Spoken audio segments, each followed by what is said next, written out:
Welcome into A to Z Sports Prime Time on a Tuesday evening. Hope everybody's having a great night so far. Lovely to have you guys here for the Prime Time show. Sorry for the delay, a little bit of technical difficulties on my end, but we're happy to have you guys here either way. We're talking about the quarterback rooms in the AFC South, remade over the course of the last three drafts, including going back to 2021 with Trevor Lawrence. Now you see what the Colts, Texans, and Titans have all done, and a very interesting division and position group that I'm excited to break down with you guys tonight. We'll talk about that. We'll go through where the Titans quarterback room currently ranks in the AFC South, and we'll get to a gone viral video at the end of the show.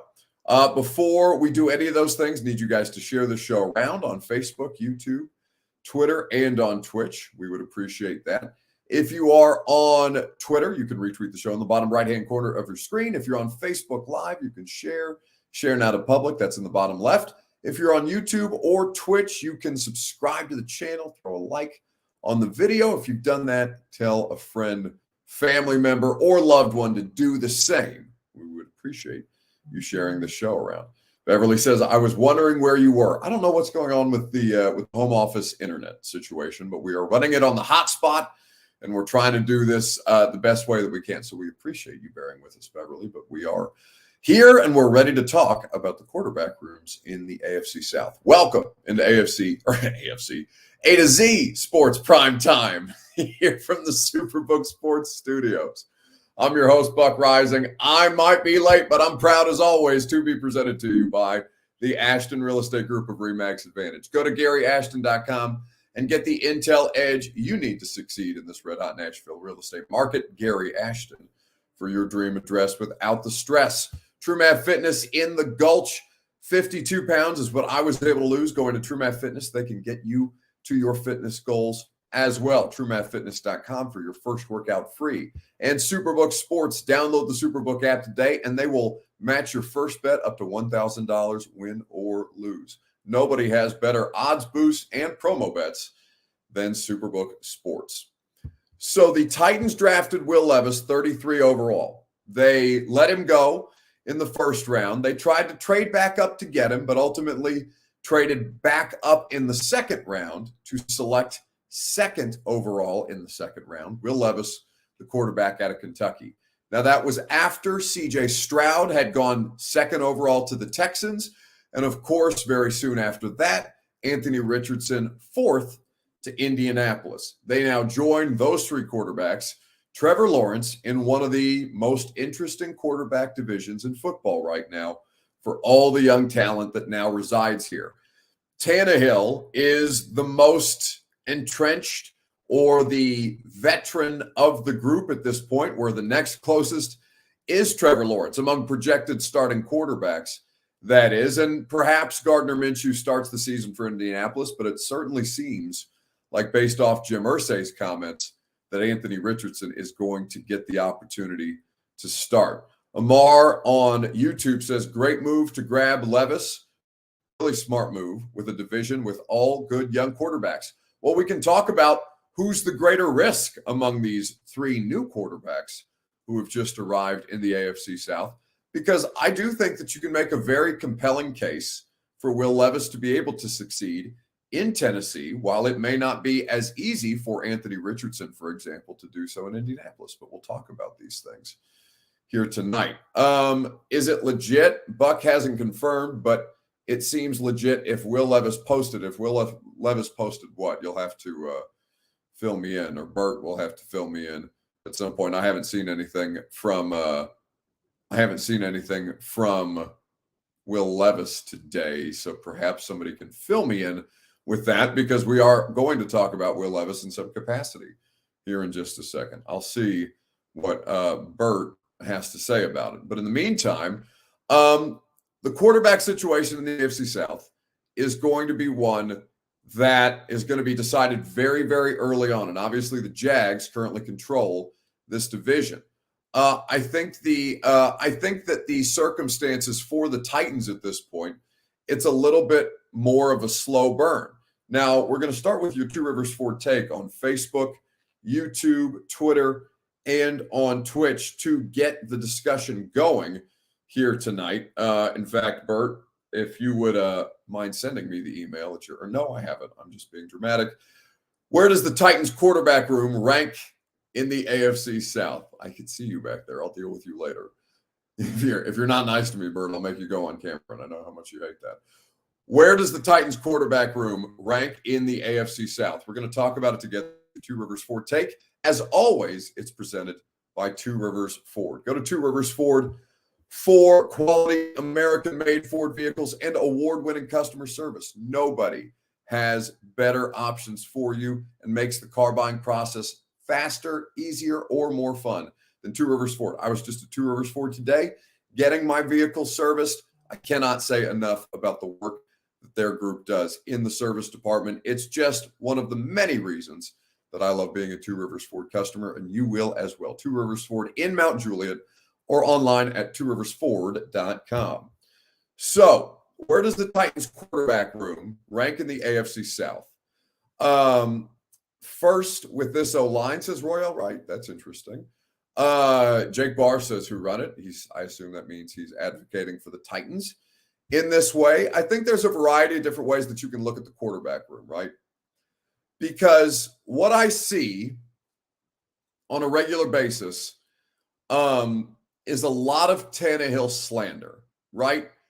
I am somebody who thinks Ryan Tannehill is an above-average quarterback in the NFL. I believe that we have seen him perform at a level that indicates that he's capable of doing it again, but he needs a better supporting staff or supporting cast at this point. He needs better coaching at this point. He needs more than Trevor Lawrence or Patrick Mahomes or Justin Herbert might. He needs a little more help. Now, they have gone from a talent-bereft roster to one that I do believe is foundationally better and will be foundationally better in the areas that they need to be at least average. Again, they need to get to average at least at minimum as an offense where they're not leading the league in 3 and outs, where they are not laboring the way that they do consistently with their predictability, where they're not struggling to get explosive plays or getting their quarterback injured because their offensive line is a mess.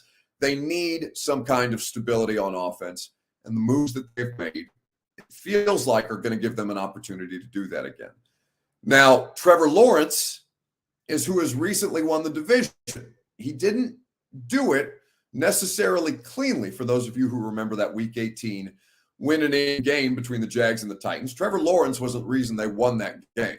The, whether you want to call it a no call or whether you want to go with the officials on, it was a fumble recovered for a touchdown by the Jags on the Josh Dobbs, what I thought was an incompletion, but they seemed to deem otherwise. That was what the Jags defense ultimately won them that game. Trevor Lawrence did not play particularly well. So to say just because the Jags won the division that Trevor Lawrence is the best quarterback in the division, I think that might be ignoring the most recent sample size that we have seen of Trevor Lawrence. Now, he did do things like lead them back after her horrendous start to that playoff game against the Chargers, right? But obviously the Chargers are going to get hammered with that too. So your Two Rivers Ford take, where does the Titans quarterback room rank now with the addition of Will Levis? We had a clip from the Blaine and Mickey show on 104.5 The Zone of Justin Mello, one of the draft analysts who covers this stuff really, really closely. He was sharing a story about Will Levis, who is now the latest addition to the Titans quarterback room.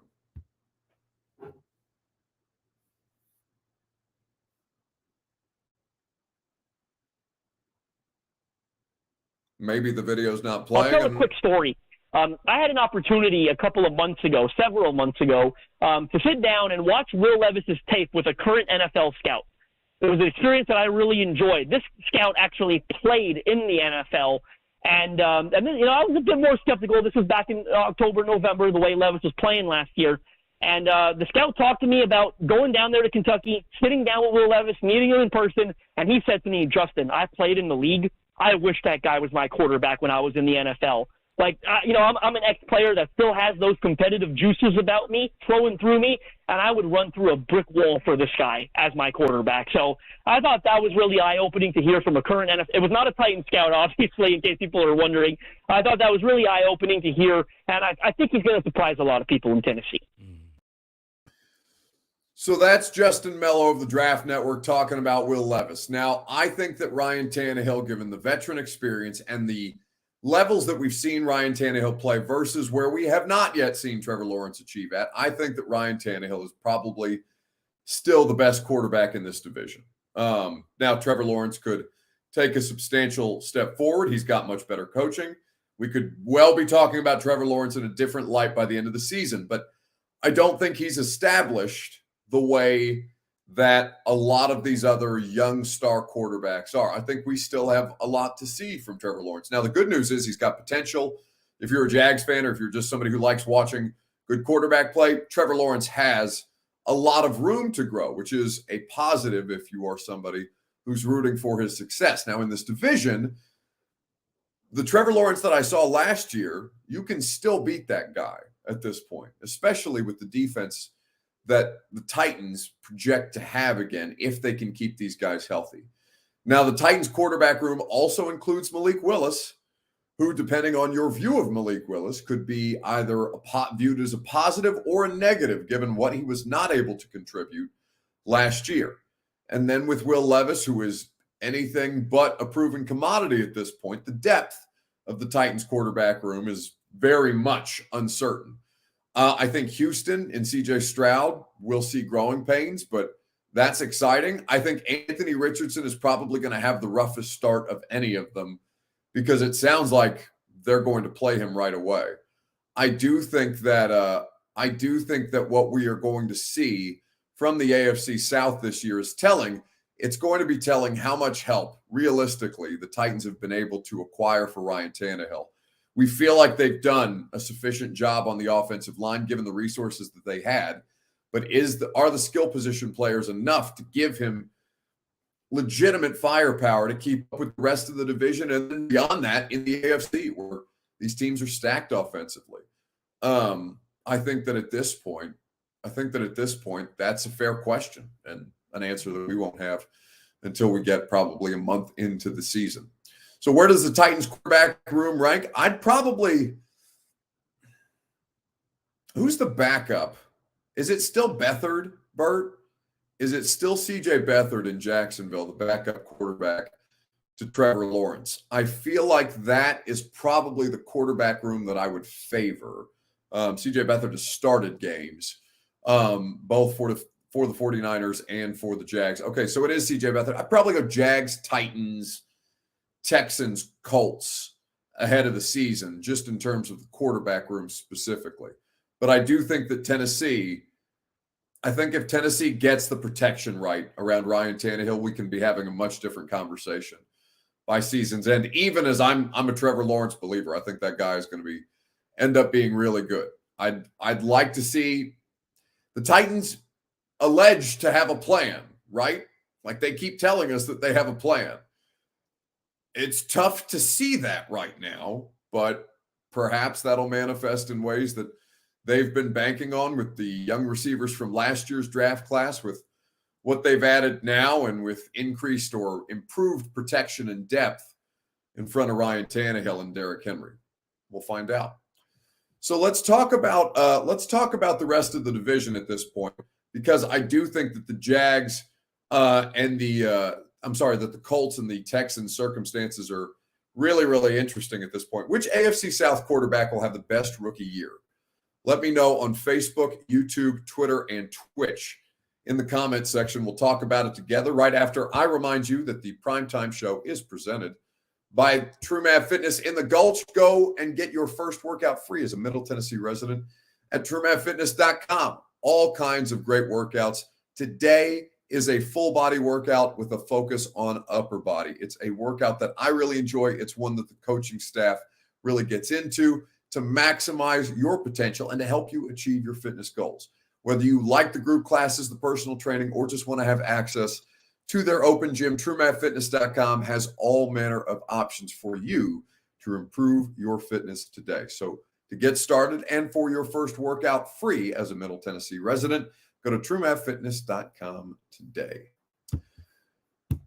So as you look at the rookie quarterback situation in the AFC South, Stroud 2, Richardson 4, Levis 33. Tannehill here, Minshew in Indy, and the combination of Davis Mills, CJ Stroud, and Case Keenum, who is on his third tour of duty in Houston, if memory serves. It is easy to imagine a circumstance where Stroud has the best season. In theory, Levis won't have the kind of opportunity to play that the other two do. Now, perhaps something happens in training camp this year that none of us could imagine, which is that Levis outperforms Ryan Tannehill, legitimately pushes him for the job. Maybe they start the year with Tannehill. Maybe something happens to Tannehill. They put in Levis and they get off and running. Stranger things have happened, even though he's a young quarterback, even though he's raw, right? If things can click that way in football. It could happen for Stroud. It could happen for Richardson in the same way. Levis, though, right now seems least likely to be on the field at the start of the season among the three. You would go Stroud, Richardson, Levis, but it sounds like Richardson, based on the owner's comments, again, are going to start. I would venture a guess and say Stroud, though I don't know what DeMeco Ryans and his situation and his coaching staff. I don't know what they're going to be able to produce. I know that they have a solid offensive line situation in Houston. I know that they added skill position players like Tank Dell, whose size made him a question, but certainly I think has the potential to be fun. They have some young talent there defensively. They've added players, Damian Pierce, obviously the running back, and Derek Stingley, the corner. Houston is interesting, but I do think that CJ Stroud will probably have the best potential to kind of break through that way. I think the more that you look at the quarterback situation, the more you have questions about Richardson. I was reading Bruce Feldman's column about the Colts draft specifically, and I want to read you this portion of it about how he felt Indianapolis did. Quote, "I'm fascinated." Bruce Feldman, of course, does sidelines of college football games for Fox, the biggest Fox games of the week, on the college football schedule, and then writes for The Athletic, one of the most informed people that we have in that sport. Quote, "I'm fascinated to watch what happens with the Colts and Anthony Richardson. I love the fit. As we detailed last week, the 6'4", 244-pound 20-year-old with 4.43 speed and a 40-inch vert has an athletic skill set unlike anyone the NFL has ever seen. He has Josh Allen's arm with Michael Vick's speed and explosiveness." That's a batshit crazy comparison to make. And comparisons at that level are tough, right?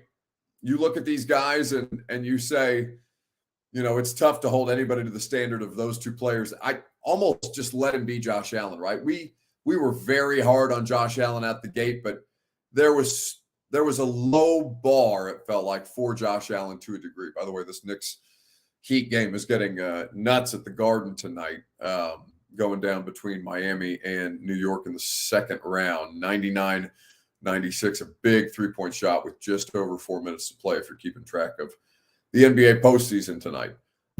Looking at the circumstances for these four quarterbacks, I do like Richardson's setup in Indianapolis because I like his head coach. I do like Shane Steichen. And I think that Anthony Richardson and the Colts offense, I was listening to David Carr of the NFL Network break this down, and I thought he put it in good perspective. Yeah, I think that's the beautiful thing about this whole situation is that Jalen has already kind of blazed the trail for Anthony. So I think that, and in the same offense as well. So what I would ask is that we have a little bit of patience. Like, there's going to be a situation where he probably starts week one. Like, if you really think about it and you listen to what Jim Irsay has said, you look at the way they're going to run this offense, he could very easily go in there and run the football downhill, utilize a lot of the same concepts they did at Florida, create one-on-ones on the outside, but we're going to have to be a little bit patient as we were with Jalen. And it got to a point in Philly where people were almost running out of patience.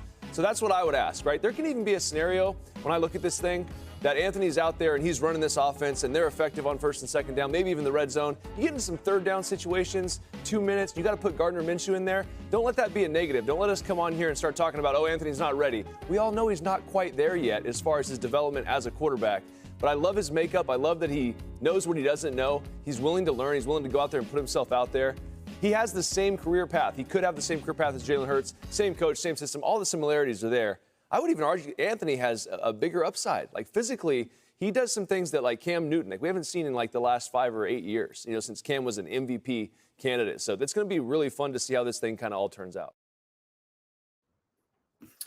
So that's David Carr's breakdown of Anthony Richardson and the Colts offense. I think it's going to be a fascinating setup and one that we are going to be obviously interested in talking about. The Titans are going to have to face this guy twice a year, and no one knows what he's going to pan out to be. There are all manner of different things that can occur that can either, elevate what Anthony Richardson is ultimately going to end up being, or put him in a position where he gets overexposed and he's not necessarily able to manage the amount of stuff that's being thrown at him right out the gate. That was something I was listening to Ryan Russillo, his podcast. He did a post-first round podcast with Kevin Clark of The Ringer.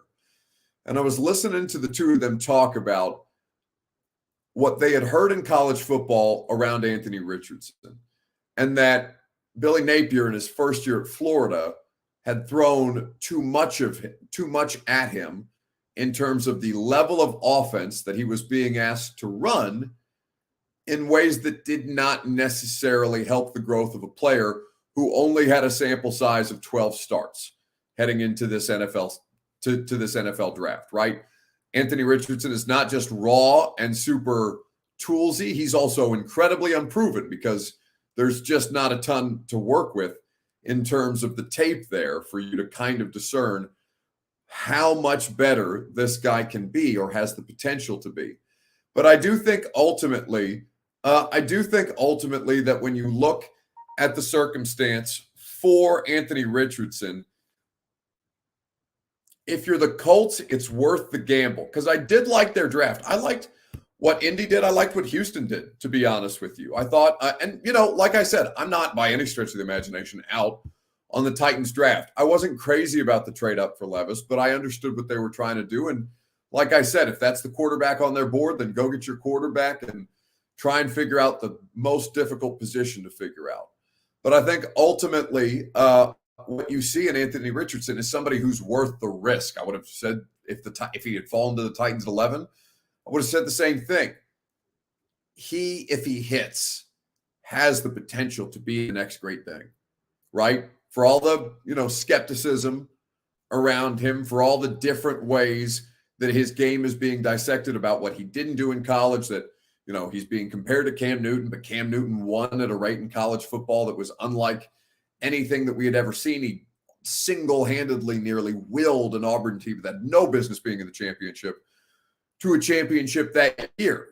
Anthony Richardson was not that in college football last year. Florida went 6-6, and he was, poor to middling at times in ways that Cam never, ever was. So it's not a fair comparison to make of him as a college football player. But we're seeing teams take chances on players like this more often, where it's become normalized, probably more so in the last, let's say, 5 to 10 years of drafting, where these high upside, highly athletic, super toolsy players who come in really raw, you gamble on them to an extent. You try and equip them with the best possible surroundings and then try and make a run with them on a rookie quarterback deal with as much support as you can afford to pay under the salary cap.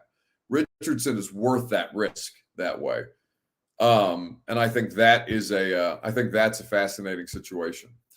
So let's wrap things up with a gone viral video. It's just a quick 9-second TikTok that I'm going to share with you guys from draft night that made me laugh. What was the best thing that you saw on the internet this week? And that's the question that we're asking you on Facebook, YouTube, Twitter, and Twitch. While you guys do that, I will tell you about the great people who make the Primetime Show possible. Of course, That is the Ashton Real Estate Group of RE/MAX Advantage.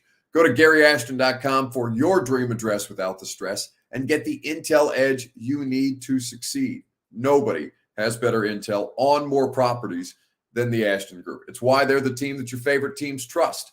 Gary Ashton is the official real estate agent of the Preds and the Primetime Show, as well as my radio show. So go to GaryAshton.com for the team that your favorite teams trust and that intel edge you need to succeed. So what was the best thing you saw on the internet this weekend? Draft weekend was full of all kinds of highlights and some lowlights, but there was one thing on TikTok after the Titans drafted Will Levis that made me laugh. I'm going to play it a couple of times for you guys because it's fast, and I want you to pay attention. But this was courtesy of, I don't think it was the Titans TikTok. I think it was a Titans fan on TikTok that I saw on Friday night. She is very gorgeous to me.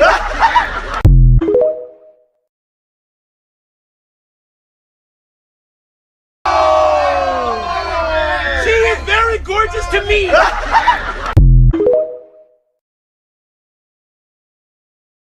That was the feeling that Titans fans had to eat as they were being mocked by their AFC South brethren and by their SEC East brethren that they had drafted I think Bert made the comparison on the radio show today to Will Levis being the girl that you made fun of in grade school or high school that ultimately ended up, as a late bloomer, or somebody that you ended up needing to, so your last-ditch effort to take you out on a date because nobody else would go out on a date with you or something like that. Like, you need that woman, and you have spent time and effort and energy mocking her for some reason, or for that other person in your life, whether you're flirting that way or whether you're doing it out of spite. Either way, you need Will Levis, and Will Levis is who's going to the dance with you. So now you're in this situation with a quarterback that you didn't want and a fan base that could not be less interested in him. And Will Levis is the guy. And you're sitting there in the back of the bus while everybody's making fun of you, screaming. She is very gorgeous to me.